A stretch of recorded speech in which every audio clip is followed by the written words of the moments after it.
So welcome back to my YouTube channel.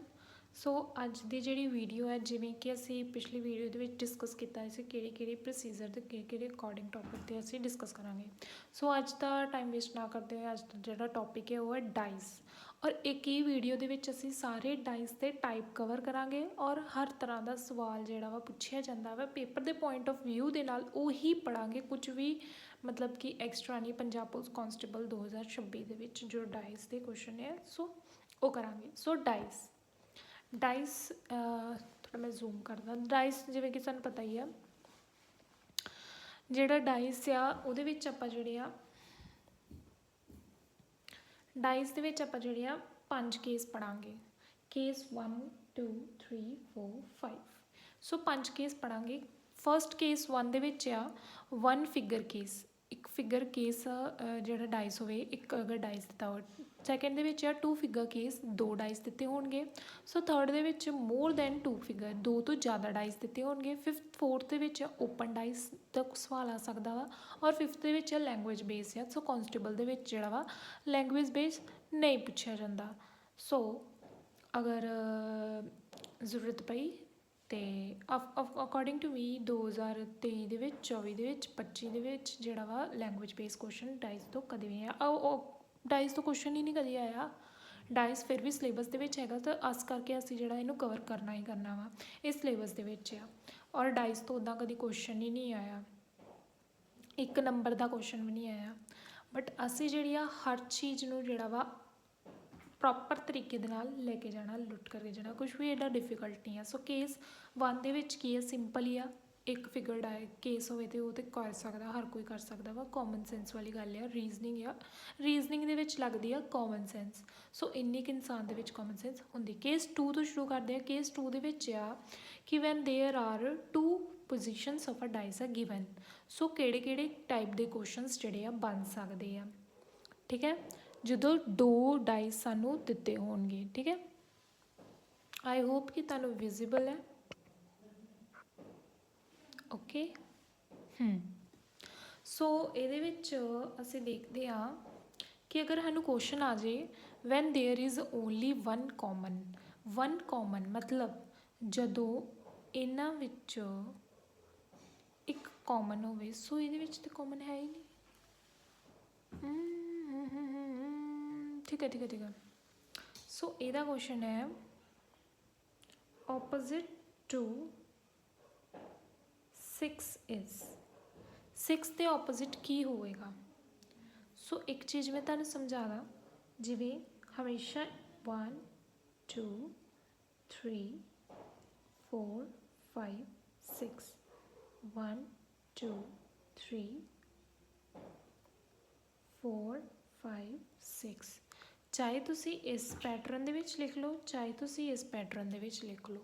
सो हमेशा 1 के opposite 4 होएगा 5 के ऑपोजिट 2 होएगा 6 के ऑपोजिट 3 होएगा। देख सकते हो 6 के ऑपोजिट 3 होएगा 2 के ऑपोजिट 5 होगा 1 के ऑपोजिट 4 होगा। ये तुसी अपने माइंड दे विच हमेशा याद रखना है। ओके आफ्टर दिस उन्होंने क्वेश्चन की पूछा है ऑपोजिट टू 6। सो 6 के ऑपोजिट की होएगा। सो ਇਹਦੇ ਵਿੱਚ ਅਸੀਂ ਦੇਖਿਆ ਵੈਨ ਦੇयर इज़ वन कॉमन। सो ਇਹਦੇ ਵਿੱਚ ਇਹ ਡਾਈਸ ਦੇ ਵਿੱਚ ਕੀ ਕੌਮਨ ਸਾਨੂੰ ਨਜ਼ਰ ਆ ਰਿਹਾ ਆ। ਸੋ 6 ਜਿਹੜਾ ਵਾ ਸਾਨੂੰ ਕੌਮਨ ਨਜ਼ਰ ਆ ਰਿਹਾ ਵਾ। ਜਦੋਂ ਸਾਨੂੰ ਡਾਈਸ ਦੇ ਵਿੱਚ ਇੱਕ ਕੌਮਨ ਨਜ਼ਰ ਆਏ ਤੇ ਅਸੀਂ ਕੀ ਕਰਨਾ ਆ ਅਸੀਂ ਇਸ ਪੈਟਰਨ ਨੂੰ ਫੋਲੋ ਕਰਨਾ ਆ। ਸੋ ਅਸੀਂ ਜਿਹੜਾ ਵਾ ਉਹਨੂੰ ਕਲੌਕਵਾਈਜ਼ ਰੋਟੇਟ ਕਰ ਦੇਣਾ ਇੱਦਾਂ ਕਲੌਕਵਾਈਜ਼ ਰੋਟੇਟ ਕਰ ਦੇਣਾ ਇੱਦਾਂ। ठीक है इस पॉइंट तो इस जोड़ा कॉमन नंबर होएगा ना उहदे तो आप एरो बना के रोटेट कर देना। कॉमन नंबर होएगा उहदे तो आप एरो बना के रोटेट कर देना। सो ये सब तो पहला की लिखांगे 6 उस तो बाद 4 दैन 2। ये भी की सानू नज़र आ रहा है 6 ऑलरेडी है 3 एंड 1। ठीक है सो देख सकते हो 6 मैं लिख देनी है ताकि तुहानू कन्फ्यूजन ना हो। सो ये पता चल रहा है कि 4 के ऑपोजिट 3 है 2 के ऑपोजिट 1 है तो 6 के ऑपोजिट ऑबवियसली की होगा जोड़ा नंबर सानू विजिबल नहीं है 5। सो इसका आंसर है 5। ठीक है, समझ आई? कोई गल नहीं, नैक्सट क्वेश्चन ਨੂੰ देखते हैं, तुहानूं समझ आ जाएगी हौली हौली। When one is hidden to its opposite side, देख सकते हो जिद्दां कि ਇਹਦੇ ਵਿੱਚ भी साडे कोल की है, उन्होंने पूछा है अगर क्वेश्चन आ जाए, अगर पहला तो आप दस दिंने हैं क्वेश्चन आ जाए अगर ऑपोजिट 2 3 3 ਦੇ ऑपोजिट की आ, सो ये असी कॉमन देखिया 3, असी उतों ही एरो घुमाता, इतों ही एरो घुमाता, ठीक है, जिवें मैं तुहानूं पहले क्वेश्चन दे विच दस्सिया। सब तो पहला असीं लिखांगे 3 दैन 1 दैन 5, ये भी पहला 3 दैन 6 दैन 4, देख सकते हैं 1 के ऑपोजिट 6 है, 5 के ऑपोजिट 4 है, सो ऑबवियसली 3 के ऑपोजिट की होगा 2, सो यदा आंसर है, आंसर इज़ 2। अगर सानू इसे क्वेश्चन दे विच उन्होंने क्वेश्चन पूछ लिया कि क्वेश्चन सेम आ, अगर उन्होंने इदा घुमा के पूछ लिया कि वैन, नोट कर सकते हो, when 2 is at bottom then what will be at top, ठीक है, सेम क्वेश्चन आ, वही चीज़ पूछी है, अगर सानू पूछ सकते हैं ऑपोजिट टू 3 और या पूछ सकते हैं when 2 is at the bottom then what will be the at the top, अगर 2 थले आ 2 नीचे आ बॉटम ते आ तो वो उपर टॉप ते की होगा, सो ये भी आप ऑपोजिट ही नंबर कढ़ने हैं, तो टॉप ते की होगा 2, अगर नीचे है तो टॉप ते की होगा 3 होगा, 3 का आंसर है, ठीक है। Next when there are 2 common, अगर ये साढ़े को एक कॉमन सी असी रोटेट करता, एक कॉमन से असी रोटेट करता, या सानू पता है कि 1 के ऑपोजिट 4 है, 2 के ऑपोजिट 5 है, इस तरह सिंपल मैथड ना करता।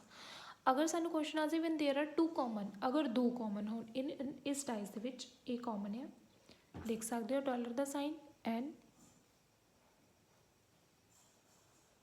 ठीक है, सो जिहड़ा वा वो क्वेश्चन पूछेगा ऑपोजिट,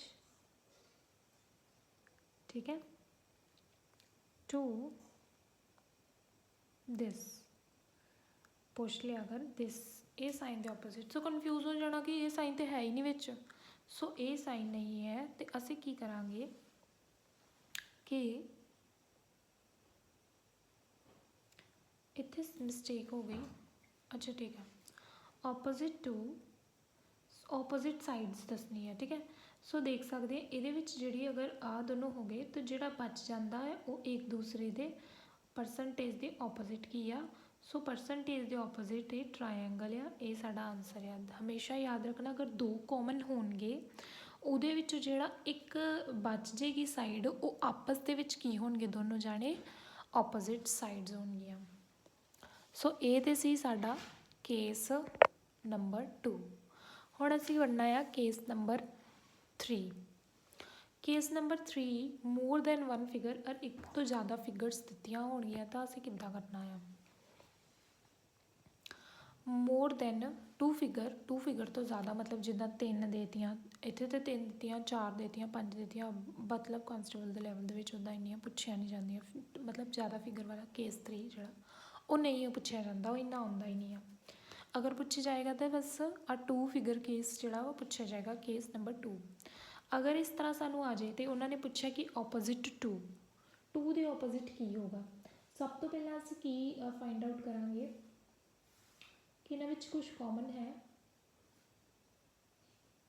सो इन्हां दे विच कोई मेल नहीं बन रहा, सो ये मेल बन रहा है, तो ये असीं की देखिया है 4 और 6 कॉमन है, सो ऑबवियसली जी साइड बची वो एक दूसरे के ऑपोजिट होगी, मतलब 5 के ऑपोजिट 3 है, ये सानू पता लग गया।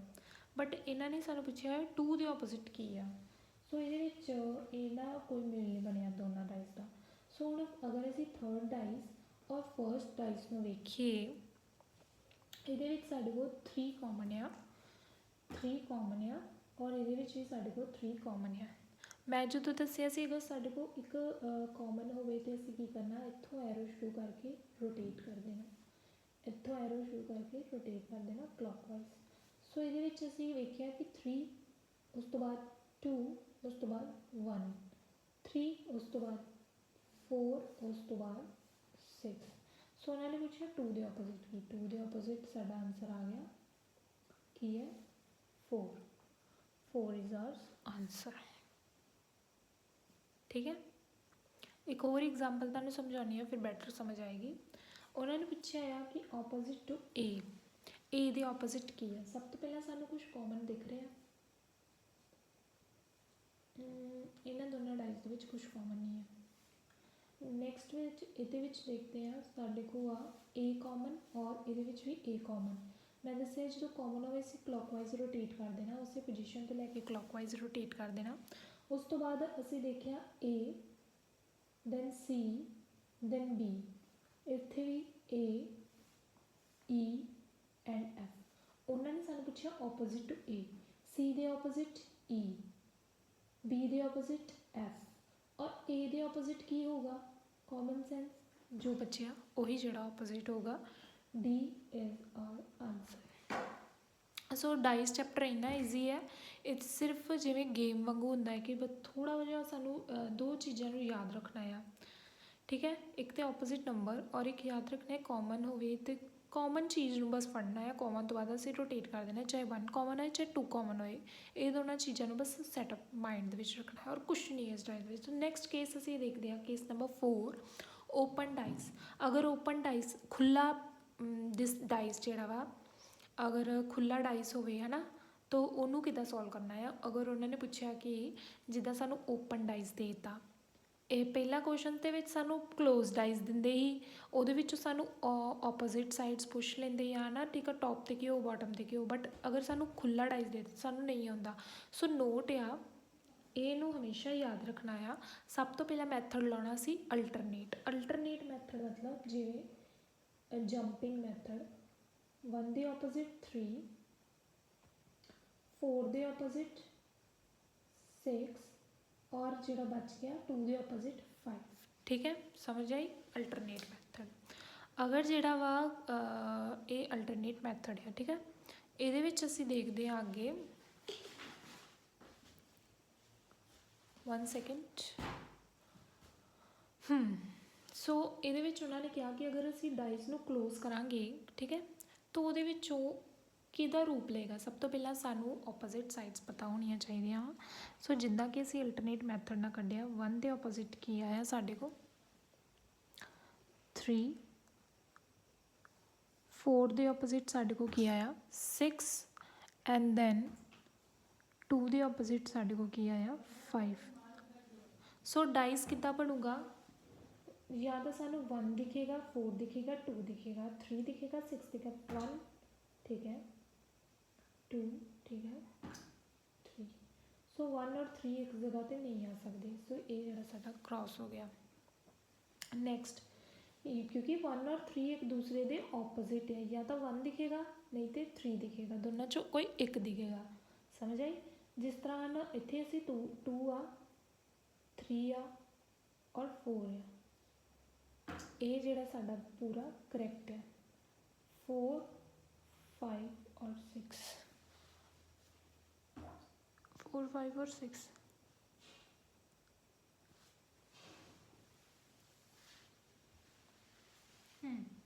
ये देखो 4 और 5 4 और 6 दोनों एक दूसरे के ऑपोजिट है। सो ये कभी भी नहीं हो सकता क्योंकि दोनों चो या तो 4 दिखेगा या तो 6 दिखेगा। नैक्सट 2 3 और 5 ये देख सकते हो 2 और 5 एक दूसरे के ऑपोजिट है। सो ये जोड़े कभी भी नहीं दिखणगे, या तो 2 दिखेगा या तो 5 दिखेगा। सो साडा करैक्ट आंसर है ए। ठीक है, क्योंकि ये असीं देख सकते हैं 2 3 और 4 ये बिल्कुल करैक्ट आंसर है। नैक्सट क्वेश्चन इस तरह भी आ सकता वा, ओपन डाइस किन्ने तरह के हो सकते हैं, देख सकते हो ए टाइप पोजीशन भी आ सकती, ए भी आ सकती, ए भी आ सकती। सो कन्फ्यूज़ नहीं होना। अगर सानू अल्टरनेट मैथड नहीं समझ आ रहा, अल्टरनेट मैथड नहीं काम कर रहा, असीं की करांगे जिगजैग मैथड नू यूज़ करांगे। जैड मैथड किया जाता है, देख सकते हो अल्टरनेट मैथड यूज़ करना सब तो पहला। If alternate method is not working then method is Z method use करना वा। जैड मैथड किवें कि इस तरह Z बनाना आ, इस तरह Z बनावांगे, Z बनावांगे, Z बनावांगे, मतलब कि ये जोड़े एक दूसरे के ऑपोजिट होणगे। सो मैं तुहानूं जिहड़ा वा Z बना के दिखानी आ। असीं जिहड़ा 1 तो Z बनाया इस तरह, सो ये साडे को की आया 1 का ऑपोजिट की आया साडे को 4। अगर मैं 3 तो Z बनाया 3 का ऑपोजिट की आया साडे को 6। सो जिहड़ा बच गया 2 का ऑपोजिट की है साडे को 5। समझ आई? ईजी से ना। नैक्सट ये भी इदा ही आ, M का ऑपोजिट की आएगा साडे को Q, N का ऑपोजिट साडे को आएगा X, और की बच गया P का ऑपोजिट साडे को की आएगा Y। ठीक है। नैक्सट इस टाइप के भी जोड़े क्वेश्चनस आ जाते हैं ओपन डाइस के जोड़े सारे मैं तुहानूं दस रही हाँ। सो ये भी आप ऑपोजिट दसने आ,